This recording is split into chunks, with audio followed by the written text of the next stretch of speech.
सबसे पहला सूत्र है आपकी सफलता का मेरे जीवन में है, वो है जिज्ञासा। गुरुओं से भी अनुरोध है और जो यहां बच्चे पढ़ रहे हैं उनसे भी अनुरोध है, जिज्ञासा को आदर देना सीखिए। हमारी पूरी शिक्षा व्यवस्था में क्या कहते हैं साहब, बच्चा गए साहब, तो मैं गया था पेरेंट्स मीट में एक बार, तो मैंने वहां देखा कि साहब आपका पहले बात चल रही थी, मैडम बता रही थी, बोले आपका बच्चा बहुत अच्छा है, चुप बैठा रहता है, कोई कभी उपद्रव नहीं, कोई सवाल नहीं पूछता। तो मैंने अपनी पत्नी से कहा कि मैं इसके माँ बाप से बात करना चाहता हूं कि बच्चे का इलाज कराएंगे। तो उसने कहा आप झगड़ा कराएंगे यहां पे मेरा। ये कैसी बात है कि क्लास सबसे अच्छी कौन सी, जहां से शोर ना आता हो। लड़का सबसे बच्चा अच्छा कौन सा, जो चुप बैठता हो, कोई फालतू बात ना पूछता हो। जिज्ञासा को आदर दिया इस संस्कृति ने जिसमें आप पैदा हुए। आपने कहानी सुनी, हम आदम हव्वा की संतान है, पश्चिम कहता है। आदम हव्वा का क्या कसूर था जी? एक बाग था स्वर्ग का, जिसे बागे बहिष्ठ कहते थे ना, स्वर्गिक बाग। उसमें एक सेब लटका हुआ था। उन दोनों को क्या पता थी ये खाना है कि नहीं खाना है। उन्होंने सेब तोड़ के खा लिया। सेब तोड़ के खा लिया तो खुदा ने कहा कि तुम बाहर निकल जाओ, तुम दोनों पृथ्वी पे जाओ। उन्हें बागे बहिष्ठ से बाहर कर दिया गया। सुनिए कहानी है आदम हव्वा की, जिसमें सेब खा लिया, जिसे वर्जित फल कहते हैं, फॉरबिडन फ्रूट, उसे खा लिया। यानी कि दो लोगों को, दो हमारे माता पिताओं को, हमारे पूर्वज आदम हव्वा, उनको जिज्ञासा हुई कि ये क्या है, और उसमें उनको दंड मिल गया कि बाहर जाओ। और हमारे यहां क्या हुआ? हमारे यहां एक छोटे से बच्चे ने सूर्य को सेब समझा बचपन में और कहा मुझे इसे खाना है। किसने? हनुमान ने। तो उसे ब्रह्मा ने आशीर्वाद दिया, उसकी जिज्ञासा का परिणाम दिया, उसकी जिज्ञासा को अभिषिक्त किया। क्योंकि देखिए, हनुमान को उसी जिज्ञासा के बाद द्विज कहा गया। द्विज शब्द का मतलब क्या है? संस्कृत बहुत अच्छी भाषा है, उसमें आप पूछिएगा तो शब्द अपना अर्थ स्वयं बताता है। मेरा दुर्भाग्य है कि मैं संस्कृत का विद्यार्थी नहीं रहा, विज्ञान का विद्यार्थी रहा, पर जो कुछ भी मैंने आस पड़ोस से बैठ के सीखा। द्विज क्या है? आपके दो जन्म होते हैं। एक जन्म जब आप पैदा हुए, जब आपको पता चलता है कि मैं कौन हूं। मां की गर्भनाल से जुड़े समय आपको पता नहीं चलता कि मैं कौन हूं। मां जो खाती है वो आप खाते हैं, मां जब सोती है तब आप सोते हैं, मां जब जागती है तब आप जागते हैं। पहली बार जब गर्भनाल से आप अलग हुए तो आपको पता चला कि मैं एक स्वतंत्र इकाई हूं। ये मां है, इसकी ये खुशबू है, ये दूध पीना है, ये दूसरे लोग दिखाई दे रहे हैं, ये आवाजें हैं। ये आपको ज्ञान हुआ कि मैं कौन हूं। दूसरा ज्ञान, पहला जन्म हो गया। दूसरा जन्म कि मैं क्यों पैदा हुआ हूं, मुझे करना क्या है, मेरा जीवन में उद्देश्य क्या है।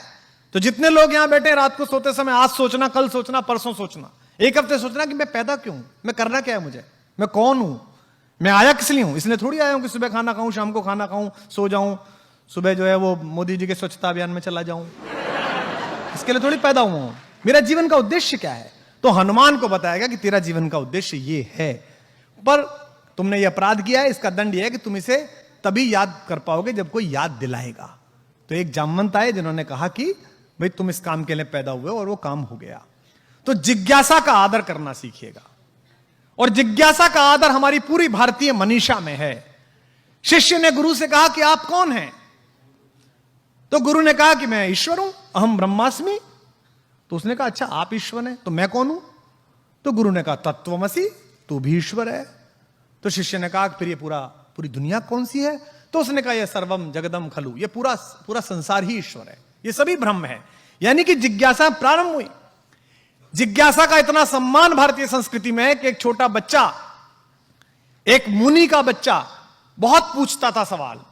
उसके पिता ने एक यज्ञ किया।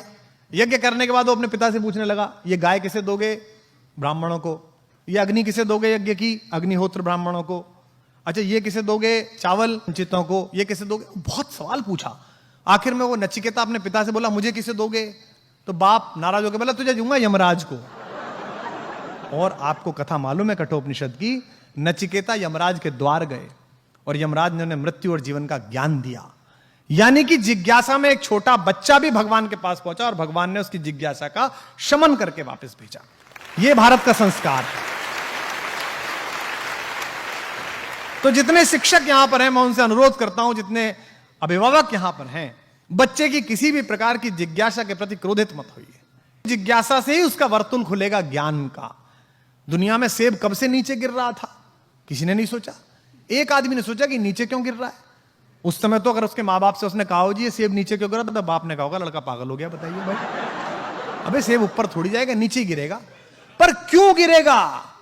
ये जब उसने जाना तो आपको हवाई जहाज की सुविधा प्राप्त हुई, आपको सैटेलाइट प्राप्त हुआ।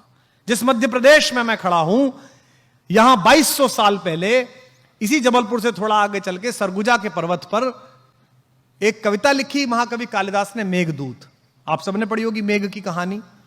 एक यक्ष था, वो कुबेर क्या नौकरी करता था नेपाल में।